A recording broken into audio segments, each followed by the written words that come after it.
Bien, buenas noches, hermanos. Vamos a comenzar el estudio con una oración. Nuestro hermano Sergio nos va a acompañar con la oración. Padre, gracias por la oportunidad de estar reunidos en tu nombre, Padre. Queremos este tiempo que sea de provecho, queremos disponernos a ti, queremos que tú nos enseñes por medio de tu palabra, Señor, y obra por medio de tu Espíritu Santo para que lo que podamos recibir, Señor, lo podamos poner en práctica para la gloria y honra de Cristo. En el nombre de Jesús. Amén. Amén. Bien, bueno, hoy día tenemos este resumen del estudio de las raíces hebreas del Nuevo Testamento, que nos llevó más o menos 1 año y medio.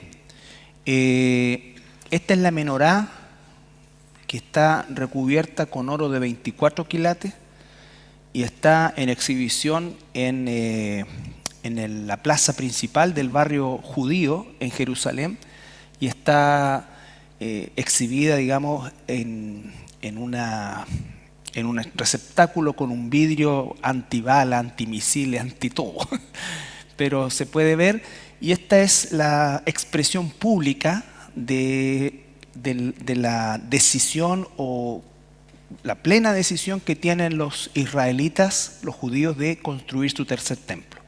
Si bien es cierto, existe el Instituto Templo de hace ya más de 20 años, ahí están reproducidas todas las herramientas, las ropas, los instrumentos, los utensilios, todos están hechos, ¿no es cierto?, para que en la medida que tan pronto se construya el templo, se alaje inmediatamente, ¿ya? Así que eso por ahí. Ahora, el propósito de este estudio, nosotros nos planteamos 3 propósitos básicamente. El primero era manejar la conexión vital que existe entre el Antiguo y el Nuevo Testamento. ¿Por qué? Porque en definitiva, cuando hicimos el diagnóstico inicial, nos dimos cuenta de que aunque había hermanos que leían el Antiguo Testamento, de alguna manera no lograban hacer una conexión, o por lo menos una conexión tan profunda y tan amplia como la que espero podamos tener ahora en relación al cumplimiento en el Nuevo Testamento, ¿ya? Y de esa manera nosotros podemos conocer y hacer una correcta interpretación del plan de Dios para su pueblo, el plan de siempre. Y por eso quiero que tomemos Romanos 15:4 como primer punto.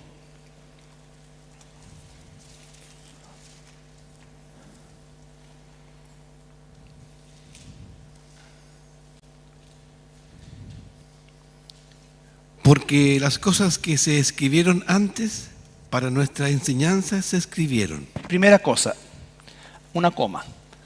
Las cosas que antes se escribieron, está diciendo el apóstol Pablo. Cuando él dice las cosas que se escribieron antes, no se está refiriendo ni a las cartas ni a los evangelios, sino que se está refiriendo al Antiguo Testamento, ¿ya? Y dice en primer lugar que esas cosas se escribieron para nuestra enseñanza.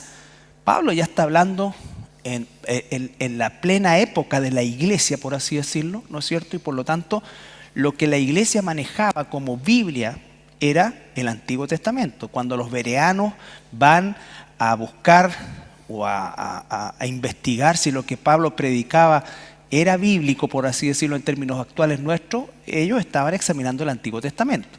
Las predicaciones de Pedro, de Esteban, ¿no es cierto?, eran todas basadas justamente en el Antiguo Testamento. Y dice que se escribieron para nuestra enseñanza. Lo está diciendo a la iglesia, recuerda. A fin de que por la paciencia y la consolación de las Escrituras tengamos esperanza. Ya, imagínense, paciencia, consolación a través del estudio de la Escritura. Y hago hincapié en eso porque se está refiriendo al Antiguo Testamento. Entonces, aparte de los salmos, probablemente, y el Salmo 23, a lo mejor no encontrábamos mucho consuelo en las escrituras en general, pero está nombrándolos en plural, todas las escrituras. ¿Por qué? Porque todas las escrituras apuntan claramente al Señor Jesucristo, ¿ya? Y, por supuesto, que eso nos da plena esperanza. ¿Por qué? Porque estamos viendo ese cumplimiento. Entonces, lo primero era que esta conexión, que aprendiésemos a ver la Biblia como un todo y no como dos partes, aunque está, ¿no es cierto?, canónicamente dividida en dos partes, por así decirlo, ¿no es cierto? Nosotros tenemos que aprender a verla en su totalidad, ¿ya? En su totalidad. Y eso es lo que nos dice nuestro lema, el Salmo 119, 160.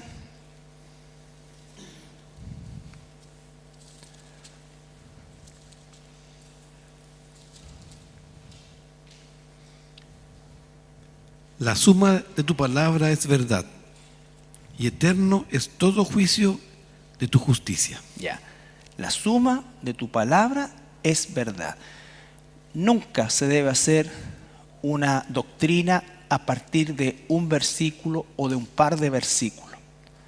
Por eso es tan importante examinar el Antiguo Testamento, porque lo que está escrito en el Nuevo Testamento tiene que ser respaldado por lo que está en el Antiguo Testamento. ¿Ya? Recuerden que en la cultura católica incluso se piensa y se dice que el Dios del Antiguo Testamento era un Dios castigador y Jesús es un Dios de puro amor.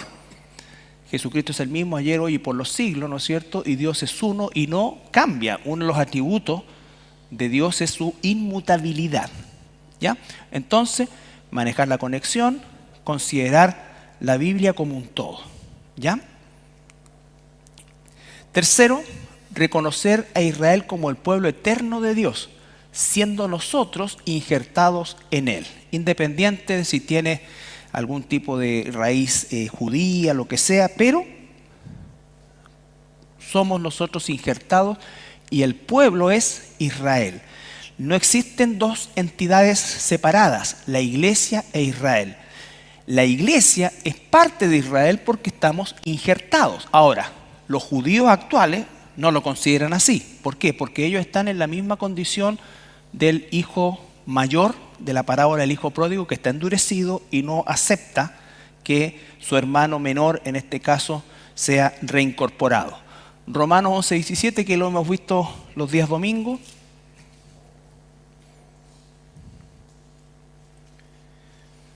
Pues, si algunas de las ramas fueron desgajadas, y tú, siendo olivos silvestres, has sido injertado en lugar de ellas, y has sido hecho participante de la raíz y de la rica savia del olivo. ¿No es cierto? Hemos sido injertados y somos hechos participantes de la rica savia, del olivo cultivado. Nosotros como olivos silvestres somos injertados. Recuerden que siempre el pueblo finalmente es Israel. Hoy día parece que estuviera separado. En la mente de los judíos hoy es así, pero en la mente de la iglesia no debe ser así. ¿Ya? Ahora, por otro lado, y que quede muy claro que este estudio no es para judaizar la iglesia. Uno de los errores que han cometido iglesias, pastores, desgraciadamente, que han incursionado en el estudio de las raíces hebreas, es judaizar la iglesia. O sea, lo que menos debemos hacer nosotros es tratar de parecernos a nuestros hermanos del sur, por así decirlo, que son los que están rechazando a Jesús. No, nosotros no somos ellos. Por lo tanto, nosotros, recuerde que lo vimos, ya nuestra circuncisión es del corazón, nuestra Pascua es Cristo. No tenemos un día en particular, podemos ir confiadamente al trono de la gracia cuando nosotros queramos, y entonces cuando se empieza a cambiar el sábado, el del servicio el domingo lo cambian para el sábado, cuando ya el pastor ya no es pastor, sino que es un roe, una especie de rabino. La congregación ya no es congregación, sino que le llaman quejilá, cuando se trata de celebrar las fiestas, ¿no es cierto?, del Señor. Sobre todo, ¿no es cierto?, la Pascua y esto, que en definitiva son fiestas que además de todo ya están cumplidas. Ya están cumplidas. O sea, si hubiera alguna observancia que pudiéramos celebrar nosotros, sería solamente trompetas, que es el arrebatamiento, lo único, porque Yom Kippur no vamos a estar, y tabernáculos o Sukkot es el milenio. Por lo tanto, todas esas cosas son fundamentales cuando se restringen en algunos tipos de alimentos y todo esto como una forma de judaizar la iglesia, ¿ya? Entonces, nunca ese es el propósito, nunca, ¿ya? Nosotros oramos por Israel, oramos por la paz de Jerusalén, pero no podemos nosotros judaizar la iglesia. Tampoco le corresponde a la iglesia ir en un apoyo irrestricto a un gobierno israelí. Nosotros oramos por los judíos, ¿no es cierto? Pero la política, las directrices que toman, obviamente no vienen al caso para nosotros. Hay iglesias donde ya en el púlpito existe una bandera chilena y una bandera israelita, y eso tampoco nos corresponde a nosotros, ¿ya? Claro que amamos a Israel, pero también amamos a los árabes, porque también necesitan al Señor, ¿ya? Necesitan salvación. Y con esto no estamos diciendo que el pueblo de Israel es el pueblo de Dios, no es por supuesto que lo es. Dios no ha reemplazado, la iglesia no ha reemplazado a Israel, la iglesia es parte de Israel. Pero nosotros no podemos y no debemos caer en esto, ¿no es cierto? Hay grupos de iglesias que dicen evangélicos por Israel, ¿no es cierto? Y claro, eso inmediatamente coloca una facción. Es como cuando entramos en la política. Evangélicos por Kast, evangélicos por Boric, evangélicos por quien sea. No, los evangélicos no estamos por nadie, estamos evangélicos por Cristo, eso es lo único, cristianos por Cristo. ¿Estamos? Ay, como que me vino un dolor. Ya. Ya. ¿Estamos claros con eso? Bien. Bien. Entonces, ¿cómo dividimos esto? El programa de materias que vimos. Primero vimos generalidades. Si ustedes se recuerdan las generalidades, voy a ir rapidito a eso. Ya. Las generalidades dijimos que básicamente conociéramos las diferencias entre los términos. Por ejemplo, el término semita. Son los descendientes de Sem, el hijo de Noé, ¿no es cierto? Y en los semitas tenemos una tremenda población de gente donde los más característicos son todos los indoeuropeos, indoeuropeos, por lo otro son los europeos propiamente tal, que son de Jafet, ¿ya? Pero básicamente nosotros consideramos, o nos es más cercano los árabes, los judíos, ¿ya? Los árabes, los judíos. Después, hebreo, es otro término que viene de ibrí, que significa el que cruza el río o el que viene del otro lado del río. Y fue el nombre que le entregaron o que le pusieron los cananeos a toda la población que cruzaba el Éufrates en dirección a su tierra. Por eso Abraham fue llamado el hebreo. ¿Ya? Israelita, descendiente de una de las 12 tribus de Israel. Judío, originalmente descendiente del cuarto hijo de Jacob, ¿no es cierto?, llamado Judá. También se utiliza para identificar a los pertenecientes a la religión judía. Israelí, no israelita, israelí, denominación que se da a los nacidos en el moderno Estado de Israel. ¿Por qué? Porque un israelí no necesariamente es un judío. Hay árabes que son israelí, tienen pasaporte israelí. ¿Se entiende eso? Es alguien que tiene que ver con un concepto más bien político. Sionista, ideología y un movimiento político nacionalista que nace, ¿no es cierto?, por el 1800 y algo, y el exponente máximo, el fundador es Teodoro Herz. ¿Ya? Entonces, eso solamente como generalidades para que nosotros pudiéramos entender un poco. Lo otro de las generalidades era esto, ¿no es cierto? Que el alfabeto o el alefato, en realidad, porque alef es la primera letra y tab la última, el alefato hebreo, por supuesto que son prácticamente pictogramas, sus letras también, ya tienen una significancia de pictograma. Y en el hebreo antiguo, el famoso tetragramatón, yod, hei, bau, hei, ¿no es cierto? Brazo, mano, mira la mano levantada, clavo, estaca, mira la mano levantada, ¿ya? Ese es el nombre de Dios. Recuerden cuando le dijo Moisés, Mi nombre es Yod Hei Bau Hei. Yud Hei Bau Hei significa eso. Y ya esto apuntaba al sacrificio de Jesús, ¿ya? A la cruz. Bueno, todo eso fue generalidad. Todo este material lo tiene Anita, ¿ya? Para los que lo quieran. Ok. Después de las generalidades, por supuesto que abordamos el origen del pueblo de Israel. ¿Dónde parte esto? Génesis 12, 1 al 3.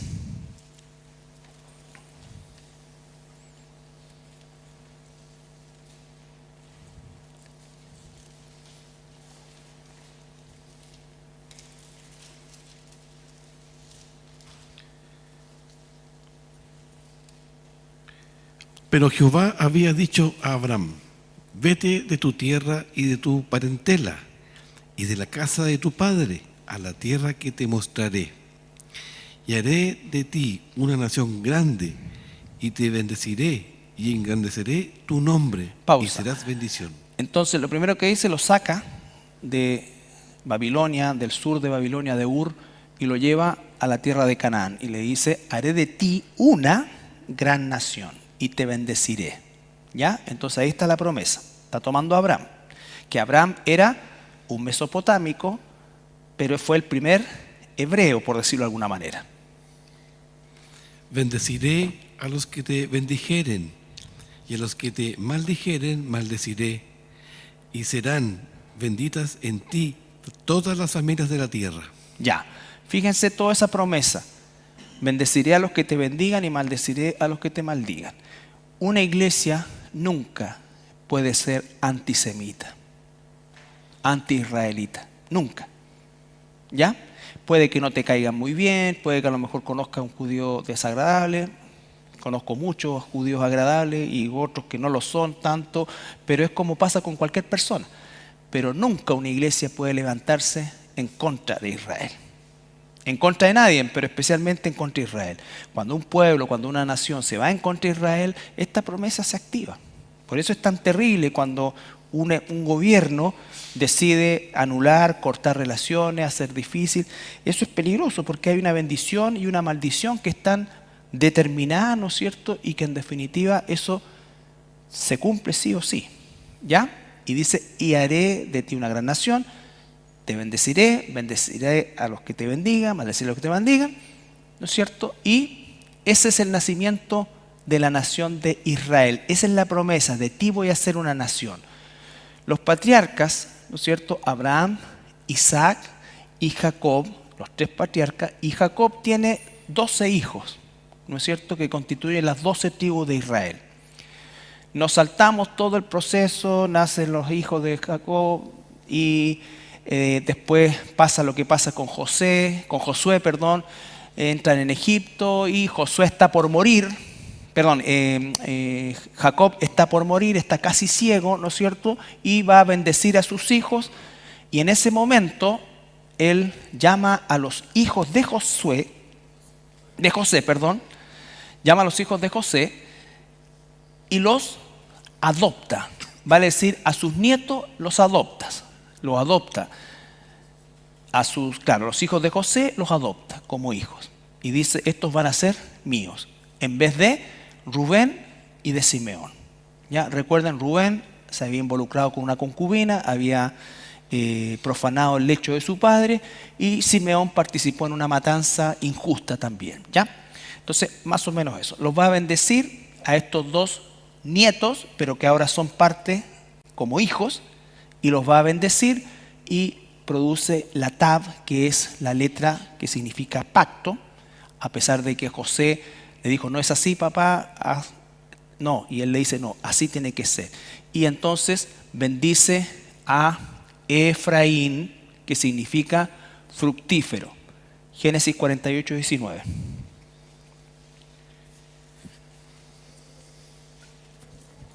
Sí, exacto. Mas su padre no quiso y dijo, lo sé, hijo mío, lo sé.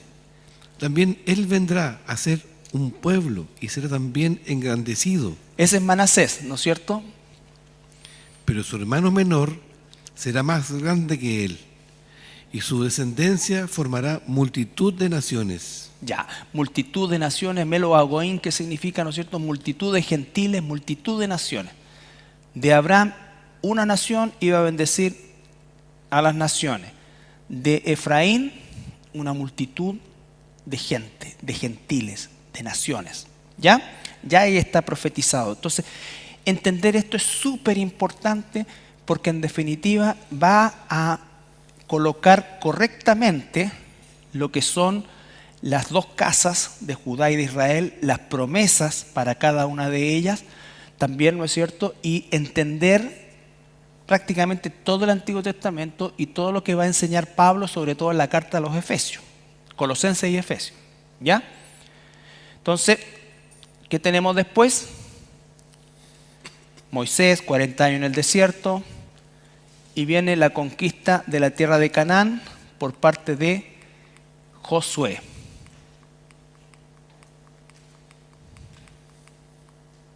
Ya, esto es lo que va a conquistar Josué. Esto es Canaán. Ahí está Filistea, ¿no es cierto? Amorreos, los fenicios, los edomitas y los moabitas. ¿Ya? Así estaba. Esta es la tierra que va a entrar a conquistar Josué. ¿Ya?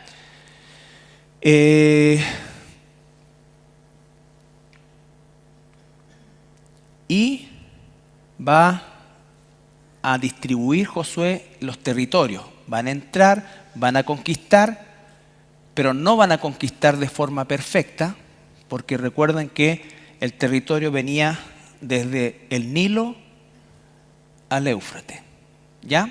Y ellos conquistaron esto. Y divide, que es la otra misión que le dio Dios a Josué, divide el territorio en las 12 tribus, obtienen cada una porción. En el caso de Manasés, como la promesa dice el Señor, ¿no es cierto?, fue lo más grande que había, pero no era el primogénito. Efraín era el primogénito. ¿Ya? Efraín era el primogénito. Ok.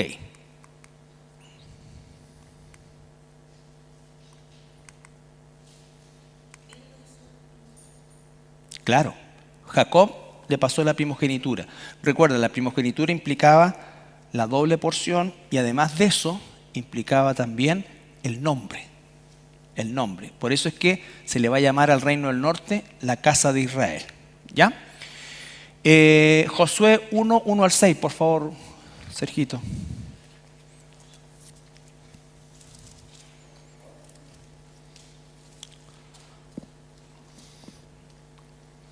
Aconteció después de la muerte de Moisés, siervo de Jehová, que Jehová habló a Josué, hijo de Nun, servidor de Moisés, diciendo: Mi siervo Moisés ha muerto. Ahora pues, levántate y pasa este Jordán, tú y todo este pueblo, a la tierra que yo les doy a los hijos de Israel. Yo os he entregado, como lo había dicho a Moisés, todo lugar que pisare la planta de vuestro pie. Después, el desierto y el Líbano, hasta el gran río Éufrates, toda la tierra de los Eteos, hasta el gran mar donde se pone el sol, será vuestro territorio. Nadie te podrá hacer frente en todos los días de tu vida. Como estuve con Moisés, estaré contigo, no te dejaré ni te desampararé. Esfuérzate y sé valiente, porque tú repartirás a este pueblo por heredad la tierra de la cual juré a sus padres que la daría a ellos. Ya, ahí está la promesa de que él iba a dividir el territorio y lo dividió como vimos el mapa recién, ¿no es cierto? Entonces, ocurre la conquista, muere Josué y viene el peor periodo, o uno de los peores periodos que ha tenido la nación o los israelitas, que es el periodo de los jueces, exacto, ¿no es cierto?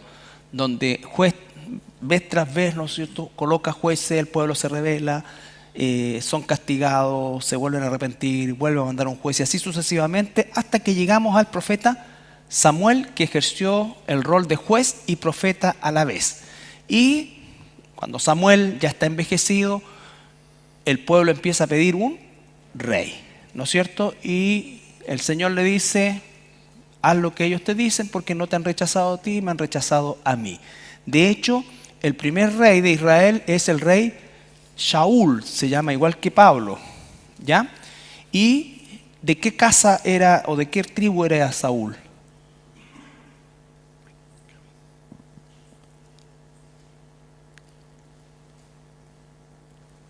Benjaminita, ¿no es cierto?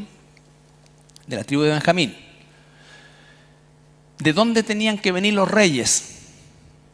De Judá, ¿ya? Entonces, parte mal porque Saúl es elegido, por así decirlo, por la gente, aunque Dios lo unge igual, porque es una elección.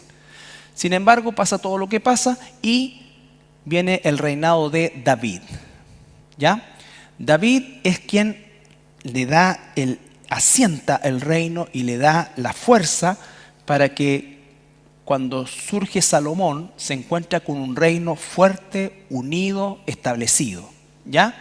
Entonces, Saúl, David y Salomón. Salomón parte como avión, ¿no es cierto? Y termina como cangrejo, porque se desvía a tal punto que llega a casarse con 700 mujeres y no sé cuántas concubinas, 1000 dice la escritura, pero lo más terrible de eso ya es algo increíble, pero lo terrible fue que todas esas mujeres, o la gran mayoría de ellas, eran todas paganas y por lo tanto lo incitaron a introducir el paganismo en Israel, ¿no es cierto?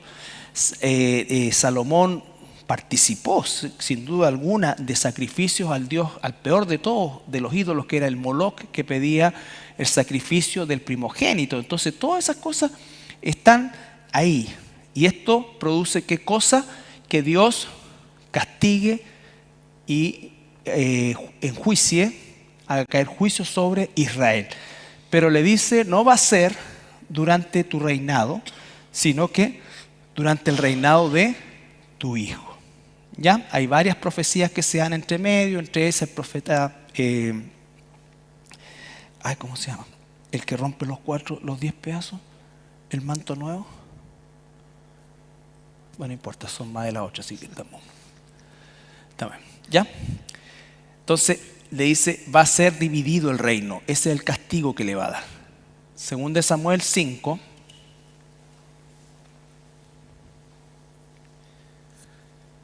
(1 al 5). Vinieron todas las tribus de Israel a David en Hebrón y hablaron diciendo: Henos aquí, hueso tuyo y carne tuya somos. Y aún antes de ahora, cuando Saúl reinaba sobre nosotros, eras tú quien sacabas a Israel a la guerra y lo volvías a traer.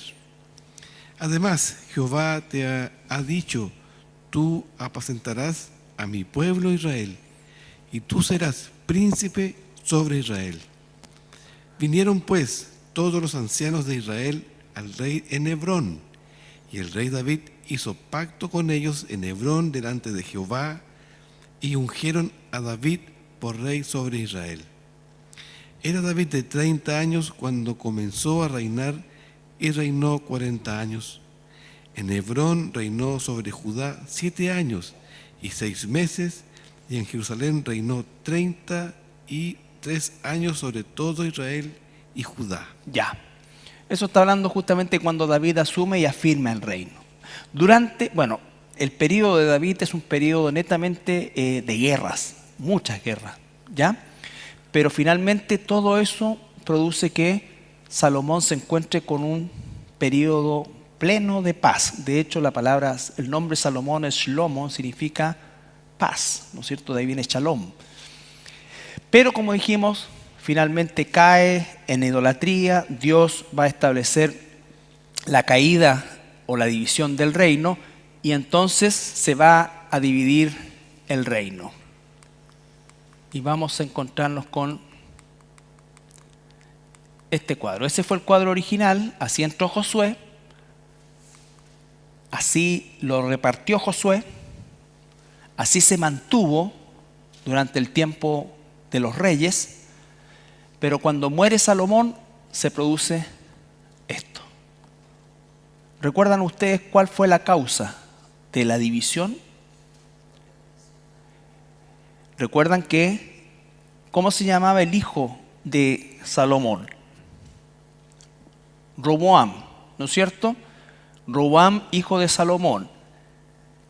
Él va a disputar con Jeroboam, que era efraínita, que había sido siervo de Salomón, y Jeroboam, en representación de con los príncipes de las distintas tribus del norte, va a Jerusalén, y Roboam, ¿no es cierto?, pide consejo a los viejos le dicen bájale los impuestos, ¿no es cierto?, dales descanso, y los jóvenes le dicen no, todo lo contrario. Entonces Roboam responde de una forma grosera incluso, en relación a que no solo va a ser como su padre, sino que va a ser peor que su padre.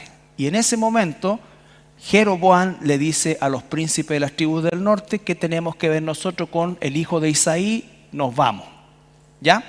Y ahí se produce la división del reino.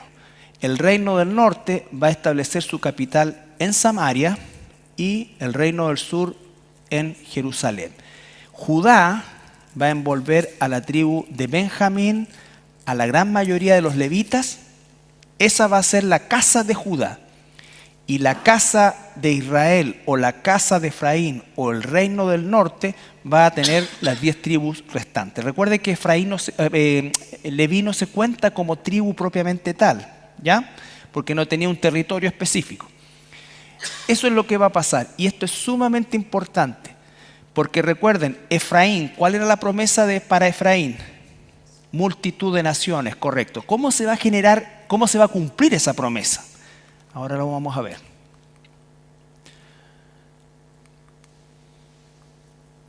No.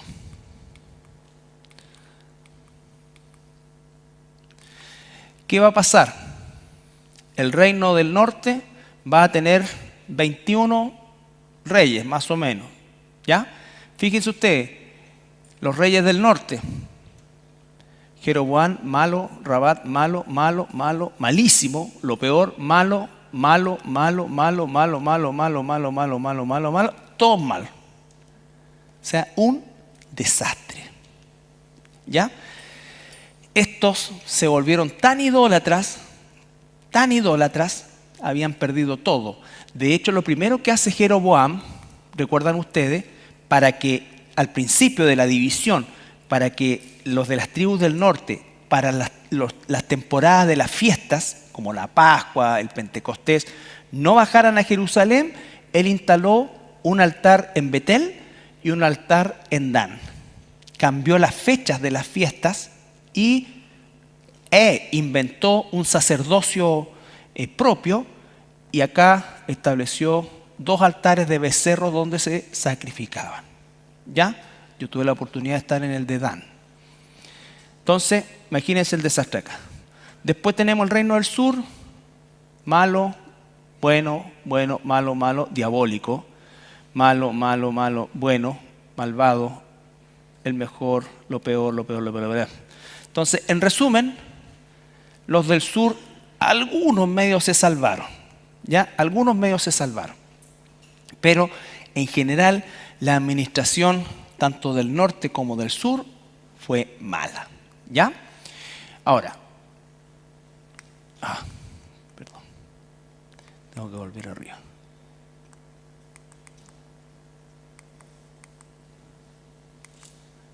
Ahí está. Se divide el reino, ¿no es cierto? Vimos el mapa.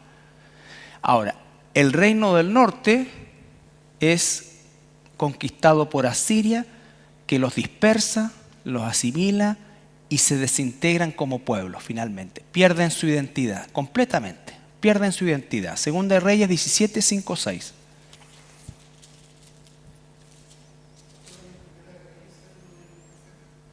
Ahías, sí. Eso es, Ahías. 11:30. Gracias, mi brother. El que lleva un manto nuevo, ¿no es cierto? Y lo tiene que partir en 10 partes. Perfecto. Segunda de Reyes 17, 5, 6. Y el rey de Asiria invadió todo el país y sitió a Samaria y estuvo sobre ella 3 años. En el año 9 de Oseas, el rey de Asiria tomó Samaria y llevó a Israel cautivo a Asiria y los puso en Halá, en Abor, junto al río Gozán, y en las ciudades de los medos. Ya. Entonces, ¿qué hicieron los asirios? Vinieron, recuerden que en ese tiempo lo que hacían, la táctica de guerra, era que los ejércitos gigantescos rodeaban las ciudades y esperaban, las sitiaban, a que murieran de hambre, de sed, en fin. Las debilitaban al máximo y después entraban y las conquistaban. En este caso toman la mayoría de la gente que tomaban, ¿no es cierto?, era la gente que de alguna manera, artesano y estas cosas así, que eran de utilidad, los sacaban y los dispersaban por todo el imperio. La técnica de los asirios. Y los separaban y los dejaban, cosa que ellos se asimilaran con la gente del lugar al pasar los años. ¿Ya? ¿Y a quiénes dejaban aquí? Gente que no les servía. Gente que no les servía. Ahora, ¿cómo rellenaban este lugar para que les produjera también a ellos? Traían gente de otros lados. ¿Ya? Entonces, la mezcla de gente de otros lados con los israelitas de las 10 tribus que quedaron aquí se mezclaron y se produjo la raza de los samaritanos. Los samaritanos eran una mezcla de gente de otros lados con algunos de las tribus perdidas, ¿no es cierto?, de Israel, que quedaron acá. Pero ya no eran efraínitas, eran samaritanos. Se les puso un nombre genérico. ¿Ya? Entonces, ahora, ¿cómo es que ellos, que llegaron acá, venían de acá con todos sus ídolos, se establecieron aquí y empezaron a morirse porque empezaron a salir, ¿se acuerdan? Leones que se los comían. Entonces ellos dijeron, bueno, enojamos al Dios de esta tierra. ¿Por qué? Porque en ese entonces, en la mentalidad de la gente de ese entonces, los dioses eran como territoriales. O sea, el Dios de Israel tenía esta era su circunscripción, eso, ¿no es cierto? O sea, no tenía efecto en este lado. Entonces, pero como ellos llegaron de otro lado y trajeron sus ídolos, estaban ofendiendo al Dios de esta tierra. ¿Y qué hace el imperio asirio? Le manda de los sacerdotes inventados que se habían llevado también para arriba, les enseñan un poco acerca de cómo adorar al Dios de Israel. ¿Ya? Y ahí dice que cesó la mortandad por león y por todo eso. Por eso es que los samaritanos, de alguna manera, absorbieron esto y tenían una especie de religión muy parecida a los judíos, pero obviamente no era lo mismo. Ya recuerden que cuando Jesús llega y le dice la mujer, nosotros adoramos en el monte Gerizim y ustedes en Jerusalén. ¿Ya? Entonces prevaleció un poco eso. Bien, esto entonces se pierde, se absorbe y queda la casa de Judá.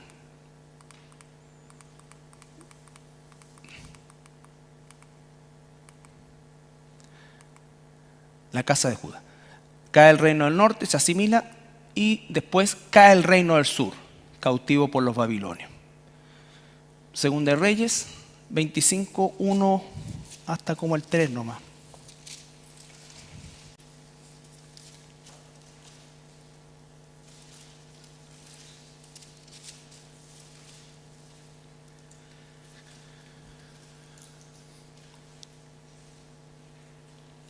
Aconteció a los 9 años de su reinado, en el mes 10, a los 10 días del mes que Nabucodonosor, rey de Babilonia, vino con todo su ejército contra Jerusalén y la sitió y levantó torres contra ella alrededor. Y estuvo la ciudad sitiada hasta el año 11 del rey Sedequías. A los 9 días Del cuarto mes prevaleció el hambre en la ciudad, hasta que no hubo pan para el pueblo de la tierra. Ya, entonces, misma técnica, sitian la ciudad y la dejan morir de hambre y todo esto. Tratan de escapar algunos, ¿no es cierto?, pero finalmente le dan caza y Nabucodonosor se lleva cautivo a Babilonia, lo mismo que los asirios, ¿no es cierto?, llevándose las clases intelectuales y toda persona que ejerciera un oficio que fuera de utilidad. Se llevan una gran cantidad de gente. Y dejan gente en Jerusalén y dejan viviendo principalmente a los pobres ahí. Pero ¿cuál es la diferencia del cautiverio babilónico? El cautiverio babilónico, la gran diferencia es que Judá y los judíos se mantuvieron unidos, vivieron juntos. Había una comunidad judía en Babilonia, ¿ya? Una comunidad judía. Entonces, ellos no se asimilaron, ellos preservaron su religión, sus tradiciones, todo. Por lo tanto, cuando termine este cautiverio y empiezan a regresar, recuerden, ¿dónde estaba la profecía de que regresarían en 70 años? En Jeremías, ¿no es cierto? Daniel está leyendo el profeta Jeremías y ahí dice que se está por cumplir, o sea, 70 años de cautiverio. Ahora, ¿por qué fueron 70? No lo vamos a explicar, pero es porque no habían respetado el año Shemitah, que es otra cosa. Entonces no lo vamos a decir. Pero 70 años. Y regresan en 3 tandas. Primero con Zorobabel, Esdras y Nehemías. En estos 2 libros que en el Antiguo Testamento judío o en la Biblia judía son uno solo. ¿Ya? Entonces Zorobabel, Esdras y Nehemías. Se reconstruye los muros, la ciudad y se reconstruye el templo, pero un templo sumamente modesto en relación a lo que había sido el templo de Salomón, ¿ya? Y los israelitas, o los judíos en este caso, se vuelven a establecer en la tierra y empieza otra vez a desarrollarse el pueblo. Aquí comienza lo que se llama el periodo intertestamentario, que dura aproximadamente 400 años. Se le llama los 400 años de silencio porque no hay profecía, no hay escritura, no hay nada, pero ocurren muchísimas cosas, muchísimas cosas. Este periodo se toma entre Malaquías y la aparición del último profeta, Juan el Bautista. ¿Ya? ¿Qué va a ocurrir durante este periodo? Hay un periodo griego. Después de los babilonios vienen los medo-persas, ¿no es cierto? También por bastante tiempo están ahí. Y después cae el imperio medo-persa y viene el periodo griego. Y en el periodo griego nosotros podemos dividirlo en 2 partes. Una primera parte en que existió, por así decir, una convivencia, aunque estaban bajo el yugo griego, existió una convivencia relativamente buena. Pero la segunda parte de ese periodo es donde se levanta la guerra entre los judíos y los griegos, principalmente por la aparición del personaje Antíocos, los Antíocos, ¿no es cierto? Antíoco Epífanes I y el Antíoco Epífanes II, que fue el que, encendió la mecha de la guerra. Aparece la familia judía de los Maccabi o Macabeos, que significa los del martillo o los martillos, porque eran muy severos, ¿ya? Y ellos se levantan en contra de este Antíoco Epífanes II. ¿Por qué? Porque él entra al templo, sacrifica un cerdo en el altar y además de eso roba todo el tesoro del templo. Todo el tesoro del templo. Esa guerra finalmente los judíos la ganan. Increíblemente la ganan. Y están en un estado o se constituye un estado judío libre y soberano por un periodo cercano a 90 años. Hasta que aparecen los romanos. Y los romanos, a diferencia de los otros imperios, lo que hacían los romanos era, no se llevaban gente cautiva, porque era tan grande el imperio. Lo que hacían ellos, establecían un gobierno romano local, colocaban un procurador, que era la figura del emperador, representante del emperador, y colocaban un rey títere, que en el caso de la zona de Judea era Herodes, los Herodes y todo de lo otro demás, ¿ya? Entonces, los romanos establecen su asentamiento en Jerusalén, y este periodo romano, igual, al principio va a ser bastante llevadero, pero después se empiezan a levantar, diríamos hoy día, patriotas judíos que empiezan a hacer guerrillas. Aparecen la clase de los sicarios, que la sica era un puñal corto y asesinaban soldados, digamos, con bastante regularidad. Por eso en los periodos de las fiestas como Pentecostés y la Pascua, de Siria mandaban, ¿no es cierto?, soldados para reforzar la seguridad de la ciudad, ¿ya? Ahora, en el periodo de los macabeos surge una casta que venía de los sacerdotes de un grupo que se llamaba los de Sadoc, que van a dar lugar a los saduceos, los fariseos y los saduceos. Los saduceos, más que religiosos, eran aristócratas. Ellos, los saduceos, eran los que manejaban el Sanedrín, ¿ya? Los saduceos se llevaban súper bien con Roma, ¿ya? Entonces, a causa de esa relación que existía, comercial por supuesto y de influencia, los romanos aguantaron mucho tiempo, los levantamientos judíos, hasta que ya el año 70 no aguantan más, ¿no es cierto?, y destruyen Jerusalén, destruyen el templo, y incluso ahí el emperador Adriano le cambia el nombre a Jerusalén, le coloca a Aelia Capitolina. La provincia de Judea pasa a llamarse provincia de Filistea, que daría lugar en el periodo del mandato inglés, siglos después, a llamarse Palestina, pero ahí termina y ocurre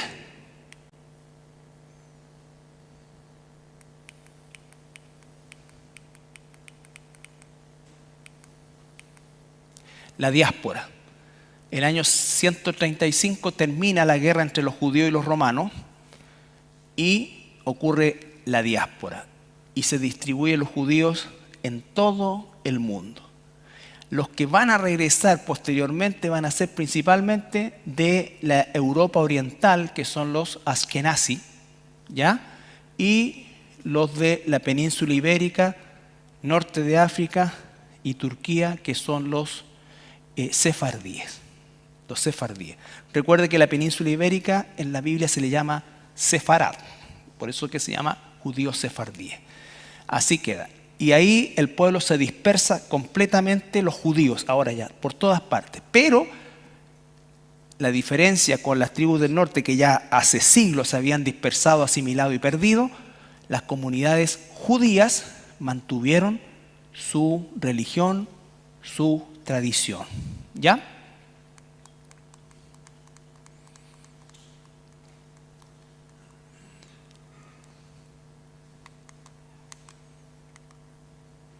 Entonces, periodo griego, periodo romano, destrucción del templo, las guerras judío-otomanas del 66 al 135, y ahí terminamos nosotros la parte histórica, principalmente para establecer la diferencia entre la casa de Judá y la casa de Efraín. En definitiva, reconocer que Efraín es, ¿no es cierto?, el recogimiento de todas las naciones que hace Dios, porque ya no es un asunto étnico, pero la casa de Judá permanece étnicamente, ¿no es cierto?, y territorialmente, pero sin aceptar al Mesías. Es el que está, en la parábola del hijo pródigo es el hijo mayor, que está endurecido, que no quiere entrar, que no perdona, que no quiere participar. ¿Ya? Luego nosotros vimos durante un periodo más o menos largo de tiempo también las fiestas del Señor y su conexión con todo el plan de salvación. ¿Cuántas fiestas eran? Son 7, ¿no es cierto? Pascua, panes sin levadura. Pascua, muerte de Jesús. Panes sin levadura. Sepultura de Jesús. Primicia, resurrección. Pentecostés, el Espíritu Santo, trompetas, arrebatamiento, Yom Kippur, 7 años de tribulación, el juicio, y tabernáculos, el milenio. Entonces, esto también era muy importante. Todo lo otro es historia, ¿ya? Todo lo otro es historia, que a mí me encanta, para algunos puede ser una lata, pero hay que entender la historia para poder entender las cosas. Pero esto es fundamental también, ¿ya? Y finalmente, el establecimiento del moderno Estado de Israel el 14 de mayo de 1948.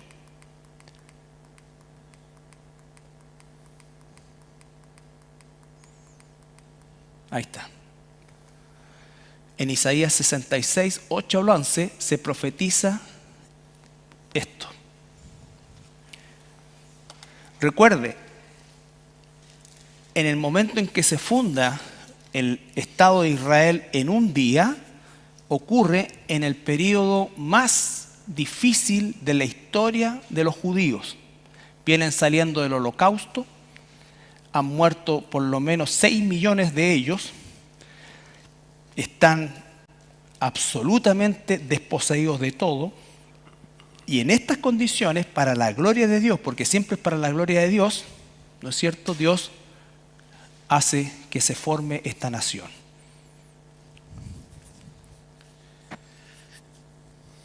¿Quién oyó cosa semejante? ¿Quién vio tal cosa? ¿Concebirá la tierra en un día? ¿Nacerá una nación de una vez? Pues en cuanto Sión estuvo de parto, dio a luz sus hijos. Pausa. Recuerden siempre, Sión es sinónimo de Jerusalén. El monte Sión está en Jerusalén. Cuando dice Sión es Jerusalén. Por lo tanto es la casa del sur. Yo que hago dar a luz, ¿no haré nacer? Dijo Jehová. Yo que hago engendrar, ¿impediré el nacimiento? Dice tu Dios. Alegraos con Jerusalén y gozaos con ella, todos los que la amáis, llenaos con ella de gozo, todos los que os enlutáis por ella, para que maméis y os saciéis de los pechos de sus consolaciones, para que bebáis y os deleitéis con el resplandor de su gloria. Ya, en un día, dice, 14 de mayo de 1948. El día 15 de mayo se le van encima todas las naciones árabes de alrededor, Jordania, Siria, Egipto, ¿no es cierto? Y de forma milagrosa, porque no es otra explicación, Israel gana esa guerra de la independencia y se establece, ¿no es cierto?, ya definitivamente en el Estado. Esta es la declaración de la independencia. Esa foto corresponde a Teodoro Herz, que es el fundador del sionismo, por allá por el año 1879. El proyecto de Herz era un proyecto netamente político, no religioso. Lo que Herz tenía en mente era conseguir un lugar en el mundo donde los judíos pudieran vivir en paz. Eso era lo que quería Herz. Se le había ofrecido en alguna oportunidad un lugar en la Patagonia, se le había ofrecido algún lugar en Etiopía, ¿no es cierto? Pero muere Herz y se levanta un movimiento que incorpora el concepto religioso, por así decir, o la tradición propiamente tal, y dice, no, la única parte donde puede estar el Estado de Israel es la tierra de Israel. Este es David Ben Gurión, y esta es la proclamación de la independencia el 14 de mayo de 1948. ¿Ya? Y así nace el Estado de Israel. Después, el año 1967, se libra la Guerra de los 6 días, donde los judíos recuperan Jerusalén. Recuperan Jerusalén, toman el control de Jerusalén. ¿Ya? Eso. Entonces, hemos llegado aquí y, como digo, más o menos 1 año y medio estudiamos esto, la parte histórica, es un poco más densa, pero hay cosas que son importantes y yo espero realmente que los objetivos que vimos al principio, de hacer esa conexión, de entender la posición nuestra y de Israel y de tener una concepción completa de la Biblia, ¿no es cierto?, nos ayude a estudiar el Nuevo Testamento con otra óptica. Los evangelios, las cartas, el mismo libro de Apocalipsis. Si nosotros queremos estudiar Apocalipsis, tenemos que conocer Jeremías, Ezequiel, Daniel, ¿no es cierto?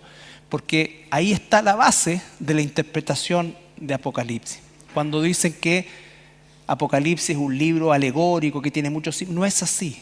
Apocalipsis es un libro profético, pero que responde a que ya está, ¿no es cierto?, escrito y definido qué es cada cosa. No necesitamos nosotros imaginar situaciones. Bien, la próxima semana, que es 11 de septiembre, el Día de la Liberación Nacional, no, mentira. Vamos a tener estudio porque me informan por interno que no es feriado. ¿Ya? Así que vamos a tener estudio y vamos a hacer la introducción a el estudio que se llama Nuestra Iglesia conforme al corazón de Dios. ¿Ya? Y va a ser un estudio más o menos largo también, que lo hicimos hace años atrás, pero necesitamos volver a hacerlo y reforzarlo para nosotros, reforzar cada una de las cosas, y para nuestros hermanos que han venido de otros lugares, ¿no es cierto?, también les va a servir porque se van a incorporar a lo que es la esencia propia. Por eso se llama Nuestra Iglesia, conforme al corazón de Dios. Todos los principios, desde lo más básico hasta lo más, todo importante, lo más grande. ¿Ya? ¿Alguna pregunta? Ok. ¿Todo claro? Sí. Bien. Ya. Sergito, por favor, despídenos en oración. Gracias, Padre, por este tiempo que tú has permitido que podamos escuchar tu voz, Padre, que todo este material, Señor, sea de consulta para nosotros, también de ánimo y aliento para seguir aprendiendo, para conocerte mejor, Padre, para conocer mejor las Escrituras, darle la correcta interpretación, porque queremos hacer tu voluntad. Y gracias por este material, gracias por este estudio, Padre. Y permite, Señor, que hagamos la doctrina correcta, Señor, para que podamos vivir conforme a tu perfecta voluntad. Gracias, Padre, porque además en tu palabra podemos ver las promesas, podemos ver tu obra, Señor, y ciertamente eso que se cumplió, eso que está escrito, también podemos confiar perfectamente, Señor, que se va a cumplir en las cosas que vienen por delante. Gracias, Padre, por tu palabra. Dejamos toda esta oración delante de ti y pon siempre en nosotros el querer y hacer, también para buscar en tu palabra conocimiento, sabiduría y conocerte mejor. En el nombre de Jesús. Amén.